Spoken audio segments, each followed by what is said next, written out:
Hello students, मैं विशाल गुप्ता आपका teacher. इस वीडियो में मैं आपको क्लास 12 सब्जेक्ट इंडियन इकोनॉमी का जो हमारा चैप्टर चल रहा है एम्प्लॉयमेंट, उसको आगे कंटिन्यू कराने जा रहा हूँ। स्टूडेंट्स, इसमें हम डिस्कस करेंगे सबसे पहले कि जॉबलेस ग्रोथ क्या होती है।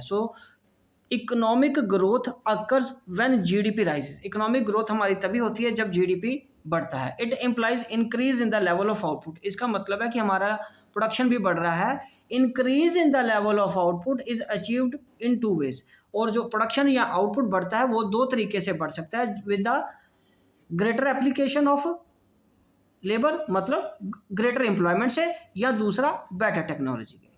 सो in countries like India where there is a massive unemployment, जहाँ पे बहुत ज़्यादा बेरोजगारी है, इकोनॉमिक ग्रोथ मीन्स मीनिंगलेस। हमारी इकोनॉमिक ग्रोथ मीनिंगलेस हो जाएगी या हो जाती है only when it is associated with the greater opportunities of employment. So poverty is कम्बेटेड।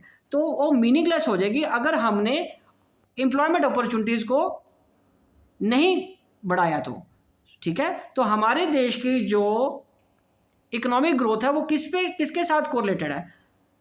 Opportunities of employment के साथ, क्योंकि हमारे देश की जनसंख्या बहुत ज़्यादा है। यदि हमने अपने देश के लोगों को एम्प्लॉयमेंट प्रोवाइड नहीं कराया और टेक्नोलॉजी की मदद से अगर हमारी इकोनॉमिक ग्रोथ हो रही है, तो हमारी इकोनॉमिक ग्रोथ का फ़ायदा सारे देश के लोगों को नहीं हो पाएगा और पॉवर्टी से लड़ने में भी हमें मदद नहीं मिल पाएगी। Unfortunately Indian economy is experiencing GDP more through technology than the employment. But unfortunately हम टेक्नोलॉजी की मदद से जीडीपी को बढ़ा पा रहे हैं, लेबर की वजह से नहीं बढ़ा पा रहे, एम्प्लॉयमेंट नहीं जनरेट कर पा रहे। So it is a situation of jobless growth. तो ये कौन सी सिचुएशन होगी? Jobless growth. ठीक है। Why we are relying more on technology? हम टेक्नोलॉजी पे फिर क्यों निर्भर है? जबकि हमें पता है कि हमारे देश की पॉपुलेशन बहुत ज़्यादा है, तो फिर हम टेक्नोलॉजी पे क्यों निर्भर हैं? And less on employment. The reason is this, our growth process being increasingly hijacked by MNCs. क्यों हमारा जो ग्रोथ प्रोसेस है वो हाईजैक कर लिया हुआ है एमएनसीज ने। These companies specialise in achieving high growth. ये कंपनी स्पेशलाइज्ड हैं हाई ग्रोथ रेट लेने में थ्रू एफिशिएंट टेक्नोलॉजी की मदद से, rather than through greater use of the man power. ठीक है, रादर की ग्रेटर यूज हो मैन पावर का। ठीक है, मैन पावर का ज़्यादा यूज करने की बजाय, लेबर का ज़्यादा यूज करने की बजाय वो टेक्नोलॉजी का सहारा ले रही है। ठीक है बेटे, तो चलिए अगला डिस्कस करते हैं point. What is casualisation and informalisation of workforce? So casualization of workforce refers to a situation when percentage of casual hired workers in the total workforce tends to rise over time. So casualization का मतलब क्या है कि हमारे पास जो regular workers हैं उनकी कमी है। ठीक है, रेगुलर जॉब उनके पास नहीं है। सो कैजुअलाइजेशन ऑफ वर्कफोर्स का फिर क्या मतलब हो जाता है कि वो ऐसी सिचुएशन है जब when percentage of casual hired, कि जो रेगुलर वर्कर नहीं है उनकी वर्कफोर्स ज़्यादा बढ़ रही है ओवर टाइम। ठीक है, तो उसको हम बोलते हैं कि ये कैजुअलाइजेशन हो रहा है। The reasons for the bulk of self employment workforce is found in the rural area. ये सबसे ज़्यादा कहाँ फाइंड किया जा रहा है? सेल्फ एम्प्लॉयमेंट वाले क्षेत्र में, रूरल एरियाज में। डिस्गाइज्ड अनएम्प्लॉयमेंट, छुपी हुई बेरोजगारी के फॉर्म में। इट शिफ्टेड और migrated to urban for work, they get work as casual work only. अगर वो शिफ्ट भी होते हैं या माइग्रेट भी होते हैं काम की तलाश के लिए, ऐसे वर्कर्स अर्बन एरियाज में फ्रॉम रूरल एरियाज, तो उनको वहाँ पे कैजुअल काम ही मिल पाता है, रेगुलर काम उनको वहाँ भी नहीं मिल पाता। So unemployment is so massive in all sectors that even skilled workers in the urban areas are to struggle for a regular job and to get low paid jobs। ठीक है, तो अनएम्प्लॉयमेंट इज सो मैसिव, ये बहुत ज़्यादा बड़े पैमाने पे फैली हुई है, दैट इवन स्किल्ड वर्कर्स जो हैं अर्बन एरिया में, उनको भी आज अपनी रेगुलर जॉब को बचाए रखने में, कंटिन्यू करने में, या रेगुलर जॉब में भी रेगुलर पे लेने में भी उनको संघर्ष करना पड़ रहा है और उनको भी लो पेड जॉब्स ही अवेलेबल हो पा रही हैं। और दूसरा पॉइंट अगला है इनफॉर्मलाइजेशन। तो आपको पता होना चाहिए कि दो सेक्टर्स होते हैं, एक फॉर्मल सेक्टर, एक इनफॉर्मल सेक्टर। सो इनफॉर्मलाइजेशन क्या हुआ? Refers to getting jobs in the informal sector और unorganized sector. It includes all such private enterprises which hire less than 10 workers, जो कि लेस देन 10 वर्कर्स हायर किए हुए हैं, जिन्होंने बिसाइड्स फार्मिंग खेती के अलावा और सेल्फ एम्प्लॉयमेंट वेंचर्स के अलावा। So these working in the unorganised sectors are called informal workers, और इनको हम क्या बोलते हैं? इनफॉर्मल वर्कर्स बोलते हैं। ठीक है जी, तो चलिए आगे हम डिस्कस करते हैं कि नोटेबल पॉइंट्स कौन से हैं इनफॉर्मल वर्कर्स के। इनफॉर्मल वर्कर्स के नोटेबल पॉइंट्स में सबसे पहला पॉइंट है, informal workers are protected under any law because they are not registered, क्योंकि ये किसी भी एक्ट के या लॉ के अंडर रजिस्टर्ड नहीं है, ना ही इनको कोई प्रोटेक्शन मिलती है, क्योंकि ये कहीं रजिस्टर्ड ही नहीं है, इनका नाम ही कहीं लिखा नहीं हुआ। They are hired when market is having high demand and hired when there is economic slow down, और जब इकोनॉमिक स्लो डाउन कम हो जाता है इनको निकाल दिया जाता है, जब मार्केट में तेजी होती है, काम होता है, डिमांड होती है, तो इनको रख लिया जाता है। So informalization of workforce is defined as a situation. Informalization of workforce एक वो सिचुएशन है where percentage of workforce in the formal sector tends to decline, कि जहां पे परसेंटेज और ऑफ वर्कफोर्स फॉर्मल सेक्टर में कम हो जाए and that in the informal sector बढ़ जाए।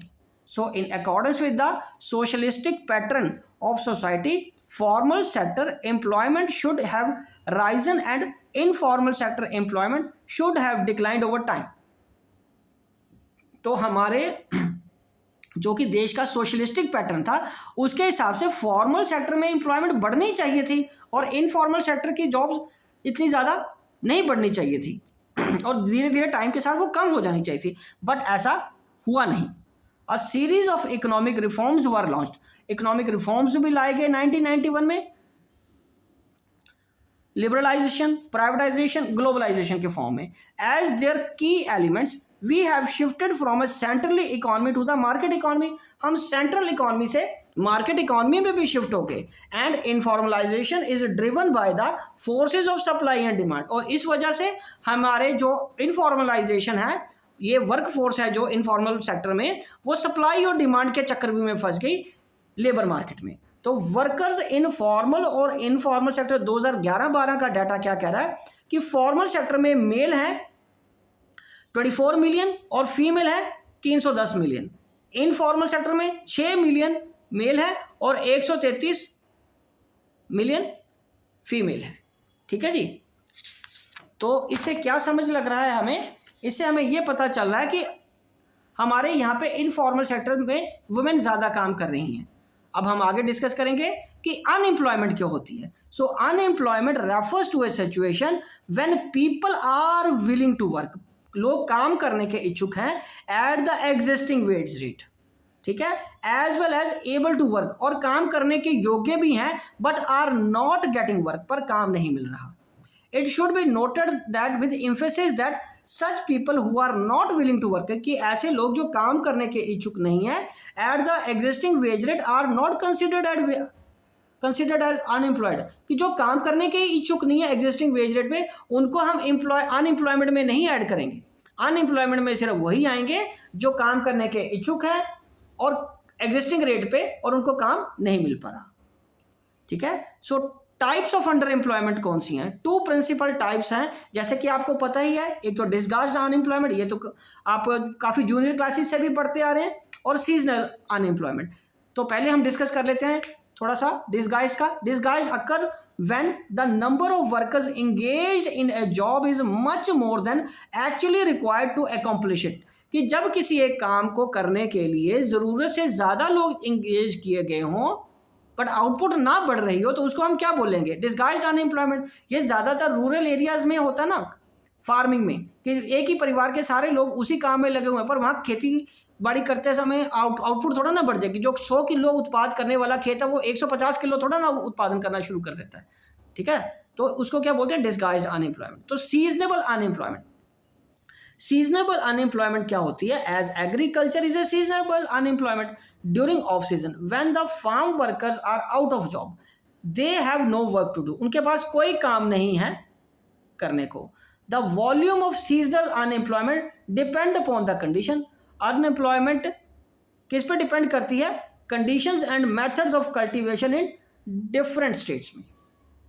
ठीक है, बिकॉज खेती बाड़ी जो है, फार्मिंग है, वो सीजनल ऑक्यूपेशन है। हार्वेस्टिंग के बाद वो फिर फ्री हो जाएंगे, फिर आगे नई क्रॉप जब अब उगाई जाती है तब उनके पास काम होगा, और उसके बीच का टाइम फिर उनको फ्री टाइम हो जाता है। तो वो सीजनेबल ऑक्यूपेशन होता है, हर एरिया का अलग है। जैसे हम हिमाचल प्रदेश या जम्मू कश्मीर की बात करें तो एप्पल की खेती जब होती है या उसकी फसल आती है तो उस वक्त काम होता है, उसके बाद वो फ्री हो जाती है लेबर। उसी तरह अगर पंजाब, हरियाणा, यूपी की बात करें और वहाँ गेहूं और यदि चावल की बात हो, ठीक है, तो उस समय उनके पास काम होता है, और जब फसल बो दी जाती है या काट ली जाती है उसके बाद का समय फिर उनके पास फ्री है। तो ये सीजनेबल है।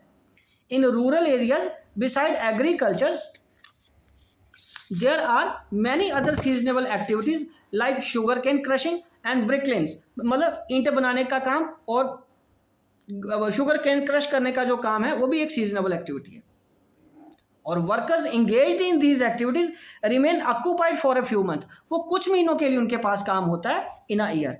Rest of the period they remain unemployment, rest of the period में वो अनएम्प्लॉयड रहते हैं। और अनएम्प्लॉयमेंट के कॉजेज क्या है? सबसे पहला कॉज है स्लो इकोनॉमिक ग्रोथ। हमारे देश का जो इकोनॉमिक ग्रोथ है वो बहुत स्लो है। Indian economy is under developed and its rate of growth is very slow. Slow growth rate fails to generate through employment opportunities for a rising labor force. Size of labor force is much more than the available job opportunities. Slow growth rate होने की वजह से और population का growth rate बढ़ने की वजह से, जिसकी वजह से हमारे पास लेबर फोर्स और ज़्यादा तैयार हो जाती है, तो अपॉर्चुनिटीज फॉर एम्प्लॉयमेंट अवेलेबल कम है। ओके, जिसकी वजह से बेरोजगारी बढ़ रही है। तो दूसरा पॉइंट तो फिर वही आ गया, rapid growth of population. Population हम दुनिया के दूसरे नंबर पे हैं, शायद कुछ वर्षों तक अगर ऐसे ही स्पीड रही हमारी पॉपुलेशन को इंक्रीज होने की तो किसी दिन चाइना को भी पीछे छोड़ देंगे। लेकिन क्या हमारी इकोनॉमी, क्या हमारे पास रिसोर्सेज, क्या हमारी इंडस्ट्री ऐसा कुछ कर पा रही है कि सारे लोगों को रोजगार दिया जाए? शायद नहीं, आज की डेट में तो ये नहीं है। तो ये सारे factors contributing to unemployment. Agricultural again एक सीजनेबल ऑक्यूपेशन है। एग्रीकल्चर, आज जैसा कि आपको पता है इंडिया अंडर डेवलप्ड है, सो ऑफर्स सीजनेबल अनएम्प्लॉयमेंट। तो ये सीजनेबल एम्प्लॉयमेंट ही प्रोवाइड कर पा रहा है। No doubt it is primary occupation in India, no doubt ये एक प्राइमरी ऑक्यूपेशन है इंडिया में फॉर ए लार्ज पॉपुलेशन, बहुत बड़ी पॉपुलेशन के लिए।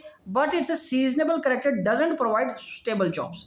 बट ये स्टेबल जॉब्स नहीं प्रोवाइड कर पा रहा, ठीक है, थ्रू आउट द ईयर, सारे साल में। ओके जी, ओके। तो उसके बाद है lack of irrigation facilities. Lack of irrigation facilities कैसे पॉसिबल है? मतलब अनएम्प्लॉयमेंट के लिए एक रुकावट है वो इस तरीके से, डिस्पाइट डेकेड्स ऑफ प्लानिंग, दशकों की प्लानिंग के बावजूद irrigation facilities continue to be scant, अभी भी वो कम है। Covering only about 44% of the agriculture area, अभी भी सिर्फ 44% एरिया में एग्रीकल्चर एरिया को ही पानी दिया जा रहा है। For want of irrigation monocropping और one crop in year becomes a compulsion. तो ये फिर कंपल्शन है क्योंकि इतना ज़्यादा पानी नहीं है, इतनी ज़्यादा इरिगेशन फैसिलिटी नहीं है कि हम मल्टीपल क्रॉपिंग पे जा पाएँ। तो जिसकी वजह से हम प्राइमरी सेक्टर में भी ज़्यादा अपॉर्चुनिटीज़ एम्प्लॉयमेंट की नहीं जनरेट कर पा रहे। ठीक है बेटे, चलो अगला पॉइंट है joint family system. It encourages disguised unemployment in the joint families. There is a high tendency to survive on joint income without work. ये ज्वाइंट फैमिली सिस्टम में ऐसा होता है कि एक ही काम है, उसी में सारा परिवार इन्वॉल्व है और ठीक है, उसी ज्वाइंट इनकम में सबका गुजारा चलता जा रहा है। So joint family system is more prevalent in rural areas में, वो रूरल एरियाज में ज़्यादा प्रचलित है। Hence a high degree of disguised unemployment in these area, इसलिए रूरल एरियाज में डिसगाइज्ड अनएम्प्लॉयमेंट भी ज़्यादा है। Decay of cottage and small industries, मतलब उनके में जो गिरावट आ गई है, मतलब वो जो काम कम हो गया है कॉटेज और स्मॉल इंडस्ट्रीज में during the British regime, has given a big blow to the potential of self employment in India. जिसकी वजह से सेल्फ एम्प्लॉयमेंट को बहुत बड़ा झटका लगा था। Emergence of large industry in place, और एमर्ज क्या हो गई, अब large industry, small scale industry की जगह पे आ गई हैं after independence, and that has failed to yield employment opportunity to the desired extent, और वो एम्प्लॉयमेंट अपॉर्चुनिटीज जनरेट करने में सफल नहीं हो पा रही बहुत ज़्यादा हद तक। ठीक है जी, तो नेक्स्ट पॉइंट है low saving and investment. Low saving and investment का मतलब है there is scarcity of capital and even scarce capital has not been optimally utilised to eradicate unemployment. और ये जो हमारे स्केयर कैपिटल है, लिमिटेड कैपिटल है, ना ही वो ऑप्टिमली यूज हो पा रही है बेरोजगारी को दूर करने के लिए। So bulk of the capital has been invested in the large scale. बहुत ज़्यादा कैपिटल है जो है वो कहाँ यूज हो रही है, कहाँ इन्वेस्ट हो रही है, लार्ज स्केल इंडस्ट्री में, where there is a high capital per unit of labour. तो वहाँ कैपिटल पर यूनिट लेबर ज़्यादा है। Employment of labour is per unit in capital remains significantly low. पर एम्प्लॉयमेंट और लेबर पर कैपिटल यूनिट ऑफ लेबर में वो काफ़ी लो है। ठीक है जी। और एक और कारण है limited mobility of labour. Mobility मतलब एक जगह से दूसरे जगह पे जाना। Mobility of labour in India is very low owing to a variety of family as well as social constraints. People are unwilling to move to far off areas even when jobs are available there. हालांकि jobs available भी हैं, इसके बावजूद भी वो वहाँ नहीं जाना चाहते। Factors like diversity of language, religion and customs in different states are a major hindrance to the mobility of labor. कई जगह पे रिलीजन कस्टम्स भी हमारे ऐसे हैं, diversity of language he problem है एक जगह से दूसरे जगह का शिफ्ट होने के लिए। So lesser the mobility greater the unemployment. यदि आप मूव नहीं करोगे, एक जगह से दूसरी जगह पे नहीं जाओगे, तो ग्रेटर अनएम्प्लॉयमेंट होएगी ही होएगी। सो इसी के साथ ये अगला एक और टॉपिक रह गया इसका, हाँ, government and employment generation. Government ने एम्प्लॉयमेंट जनरेशन ने क्या किया है? सो गवर्नमेंट ने किया है, problem of unemployment is essentially the problem of poverty. Unemployment की वजह से ही, बेरोजगारी की वजह से ही गरीबी उत्पन्न होती है, क्योंकि काम नहीं होगा तो पैसे नहीं होंगे, पैसे नहीं होंगे तो चीज़ों का अभाव रहेगा, तो वो it leads to poverty. So policies and program initiated by the government to eradicate poverty are largely focusing on providing employment to the poorer section of the society.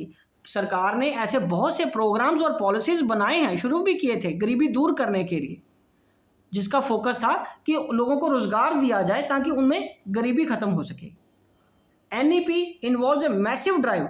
NEP ने प्राइवेटाइजेशन शुरू कर दिया 1991 की न्यू इकोनॉमिक पॉलिसी में। Obviously when the scope of public sector tends to contract, और जिसकी वजह से पब्लिक सेक्टर का जो रोल है वो कम हो गया, और role of the government in employment opportunities bound to shrink.